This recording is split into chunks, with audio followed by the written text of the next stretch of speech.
अस्सलाम वालेकुम दोस्तों। टीम इंडिया ने एशिया कप का स्क्वाड अनाउंस किया तो उसमें श्रेयस अय्यर, जायसवाल और ऋषभ पंत शामिल नहीं। ये तीन बड़े खिलाड़ी ना होने के बावजूद बहुत से लोग उनके स्क्वाड को ऑन पेपर मजबूत स्क्वाड कह रहे हैं और मेरा भी ख्याल है कि उनका स्क्वाड बहुत मजबूत है। मगर पाकिस्तानी टी20 क्रिकेटर जिनकी कारकर्दगी थोड़ी बेहतर रही है, मैं आपको उनके थोड़े से स्टैट बताऊंगा और इनके इस स्क्वाड में यानी टीम इंडिया के स्क्वाड के साथ थोड़ा सा मुआवजा करूंगा जो कि बेशतर क्रिकेटर्स के साथ शायद पाकिस्तान क्रिकेटर्स का नहीं बनता है। जैसे बुमराह है, जैसे अभिषेक शर्मा है, सूर्य कुमार यादव, तिलक वर्मा की आप देखा जाए। मगर कुछ पाकिस्तानी क्रिकेटर जिसमें फखर जमान, हसन नवाज हैं, इनका मैं थोड़ा सा बताऊंगा कि स्टैट किस तरह से कोप अप हो सकते हैं इंडियन क्रिकेटर्स के साथ। बट अगेन उनका पलड़ा पाकिस्तान से थोड़ा भारी रहेगा। बट एक इंपॉर्टेंट अपडेट ये कि प्रेस कॉन्फ्रेंस जब टीम इंडिया की मतलब अजीत अगरकर प्रेस कॉन्फ्रेंस कर रहे थे, साथ में सूर्य कुमार यादव भी बैठे थे, एक इंडियन जर्नलिस्ट ने सवाल पूछा पाकिस्तान मैच के एतबार से। कि भारतीय मीडिया काफी दिनों से शोर मचा रहा है कि पाकिस्तान के साथ मैच नहीं होना चाहिए। उनके कुछ क्रिकेटर्स भी बात कर रहे थे कि इंडिया को पाकिस्तान के खिलाफ इस मैच का बाइकआउट कर देना चाहिए। मगर जब प्रेस कॉन्फ्रेंस में ये सवाल हुआ, शायद सवाल भी पूरा नहीं होने दिया, तो बीसीसीआई के रिप्रेजेंटेटिव ने मना कर दिया कि इस पर जवाब नहीं दे, नो क्वेश्चन ऑन पाकिस्तान। सो ये सीधा सीधा एक है कि भाई टीम भी अनाउंस हो गई है एशिया कप के लिए, पहले हाँ भी हो चुकी, गवर्नमेंट अप्रूवल भी हो चुकी, टीम इंडिया यूए में भी आ रही है, पाकिस्तान ने भी स्क्वाड अनाउंस कर दिया। सो आप इसको मोहर समझिए कि टीम पाकिस्तान और टीम इंडिया के बीच मैच जरूर होगा। और अब बात करते हैं दोनों टीमों के कंपैरिजन का। टीम इंडिया एशिया कप में मौजूद बाकी दूसरी टीमों सबसे डिफरेंट लग रही है और मजबूत ऑफकोर्स लग रही है। हमें रहता है हमेशा पाकिस्तान और इंडिया का खास मैच है, एक 14 को होना है और एक 21 को होना है जो आगे मरहले में जाएगा। अब फाइनल होता है या नहीं होता डिपेंड करेगा पाकिस्तान और भारत दोनों अपने अपने मैचेस कैसे खेल पाते हैं।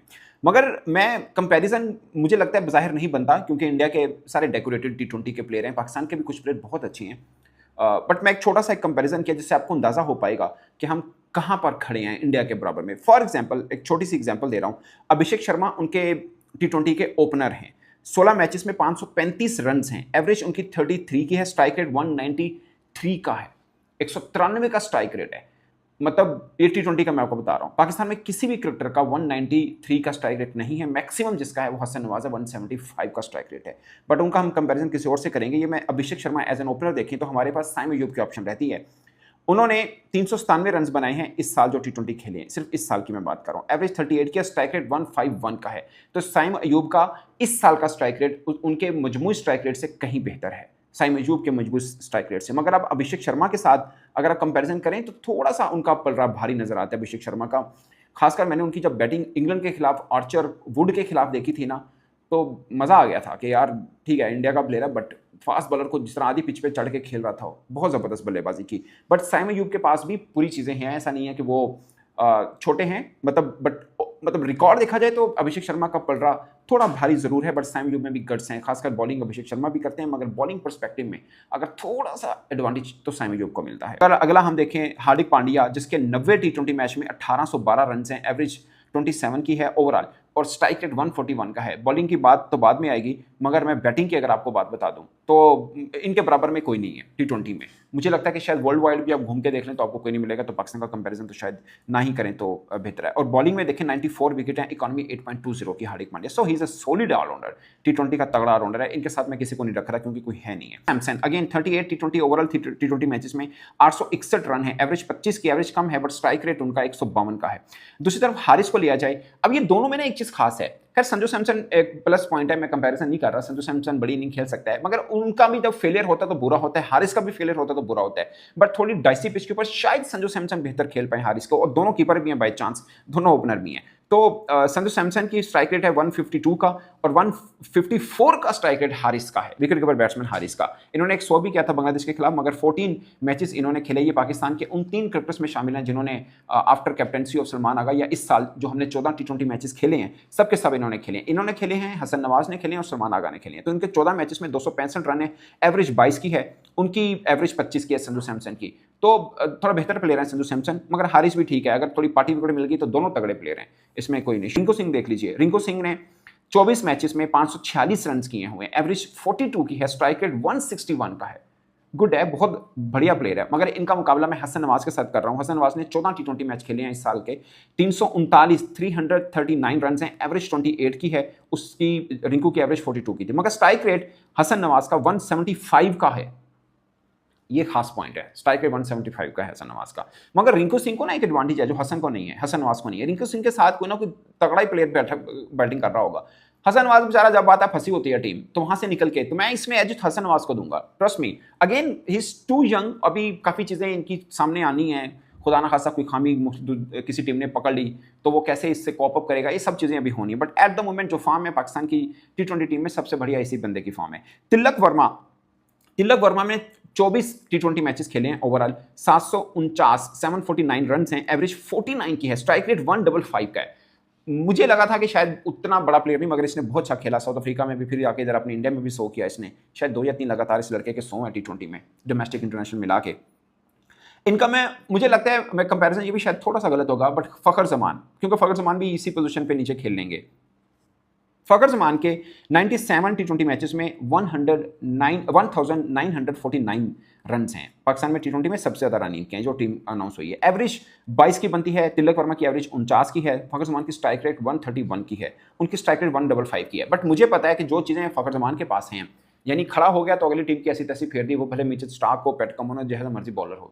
बस मैं ये देखना है कि बुमराह को इन्होंने अच्छा खेला हुआ है चैंपियंस ट्रॉफी में, बट बुमराह के आगे अब रन करना एक चैलेंज रहेगा, जो कि मैं देखना चाहूँगा अगर फ़खर ज़मान आई होप कि अच्छी फॉर्म में मिल जाएं और वो कर पाएँ। मगर इस साल फ़खर ज़मान ने सिर्फ 5 मैच खेले, ये मैं ओवरऑल आप उनको T20 का बता रहा हूँ। 97 मैचेस खेले हुए हैं, 1949 रन हैं, 22 की एवरेज है, 131 है। इनका स्ट्राइक रेट बज़ाहिर जैसे फ़खर खेलते हैं वैसा है नहीं, क्योंकि T20 इंटरनेशनल ज़्यादातर चौथे, पाँचवें, छठे नंबर पर खेलते हैं जब दायरा खुला होता है, तो वहाँ पे स्ट्राइक रेट थोड़ा कम रहता है। और अगेन पाकिस्तान और दूसरी टीम का कंपैरिजन इसलिए भी बनता है, हम ऊपर से थोड़े ना घबराई होते हैं।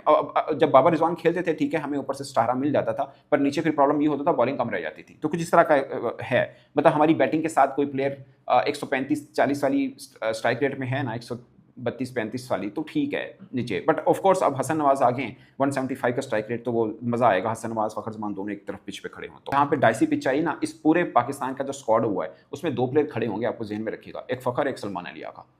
बाकी आपके सारे तितर बितर होते नजर आएंगे, या शायद शाहजाद फरहान भी थोड़ा बेहतर खेल लेते हैं, मगर इनकी टेक्निक बेहतर है बाकी सबसे।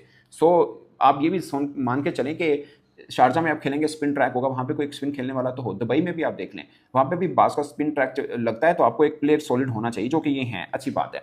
अब अगर बॉलिंग मुआवजा किया जाए तो 63 मैचेस में 99 विकेट हैं अर्शदीप की, सबसे ज़्यादा हैं। वहाँ से अगर पाकिस्तान का मुआवजा करें, इस साल की ही अगर बात करें, तो अब्बास अफरीदी की सबसे ज़्यादा, मगर अब्बास अफरीदी तो पाकिस्तान टीम में ही नहीं है। उनके 13 मैचेस में 22 विकेट्स थी अब्बास अफरीदी की, 7.83 इकॉनमी है। दूसरे नंबर पे पाकिस्तान के हारिस रऊफ का नाम आता है, 15 मैचेस में 18 विकेट्स हैं, 9.10 की इकॉनमी। वहाँ से जसप्रीत बुमराह, मुझे नहीं लगता जसप्रीत बुमराह का पाकिस्तान छोड़िए दुनिया के किसी भी बॉलर के साथ T20 का मुआवजा किया जाना चाहिए। सो वो एक अलग केस है। कुलदीप यादव, अक्षर पटेल और वरुण चक्रवर्ती, ये इनके स्पिन अटैक है, जो कि 2 बहुत ही तगड़े हैं, एक वरुण और दूसरा कुलदीप। वरुण के 18 मैचेस में 33 विकेट्स हैं और 7.02 की इकॉनमी है। अगर मैं इनका मुआवजा पाकिस्तान में किसी से कर सकता हूँ, वो सुफियान मुकीम है, जिनकी इकॉनमी 5.64 की है, 10 मैचेस में 17 विकेट हैं, तो बराबर का है नहीं है, मतलब वो सीनियर है थोड़ा सा, बस सुफियान के ऊपर मुझे ज़्यादा उम्मीद है। कंपैरेटिवली अगर अबरार को देखें, 11 मैचेस में 15 विकेट हैं, इस साल की सिर्फ मैं बात कर रहा हूँ, और 8.36 की इकॉनमी है। वहाँ से आप अगर इनका अक्षर पटेल से करें तो 7.20 की इकॉनमी उसकी है। अक्षर पटेल 71 मैचेस में 71 विकेट हैं, कुलदीप यादव के 40 मैचेस में 69 विकेट हैं और 6.77 की इकॉनमी है। तो पाकिस्तान इंडिया दोनों को मिलाकर, अगरचे सुफियान मुकीम ने मैचेस कम खेले हैं, मगर उनकी इकॉनमी सबसे थोड़ी बेहतर T20 में मिल रही है आपको, 5.64 की इकॉनमी T20 में।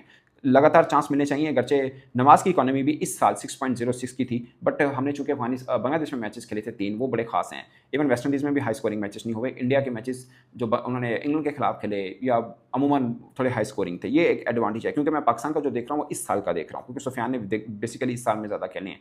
10 मैचेस में उनकी 5.64 की इकॉनमी बनती है, मगर पाकिस्तानी प्रॉस्पेक्ट देखा जाए तो उनकी इकॉनमी बहुत ज़बरदस्त है। खासकर आप देखिए, अब्बास अफरीदी की 7.83 की इकॉनमी है, हारिस रऊफ की 9.10 की इकॉनमी है, 8.36 की अबरार अहमद की इकॉनमी है, हसन अली की 10.71 की इकॉनमी है, शहीन की 9.39 की इकॉनमी है, इस साल की बात कर रहा हूँ। फ़हीम अशरफ 8.23 की इकॉनमी है।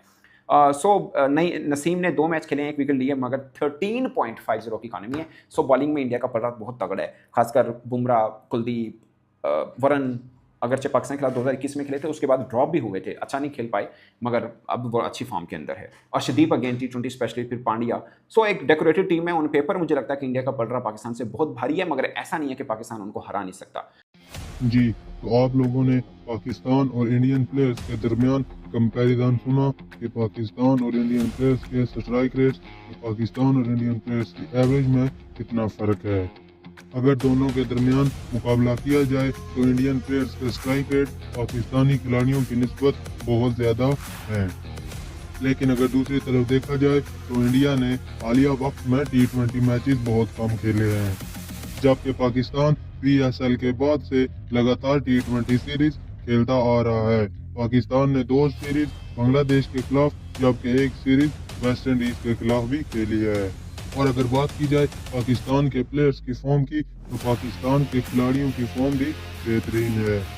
पाकिस्तान के तमाम बैटर्स इस वक्त बेहतरीन फॉर्म में हैं, जबकि पाकिस्तान के बॉलर्स की फॉर्म थोड़ी सी बुरी है, लेकिन ये नहीं कहा जा सकता कि पाकिस्तान की बॉलिंग बहुत बुरी है।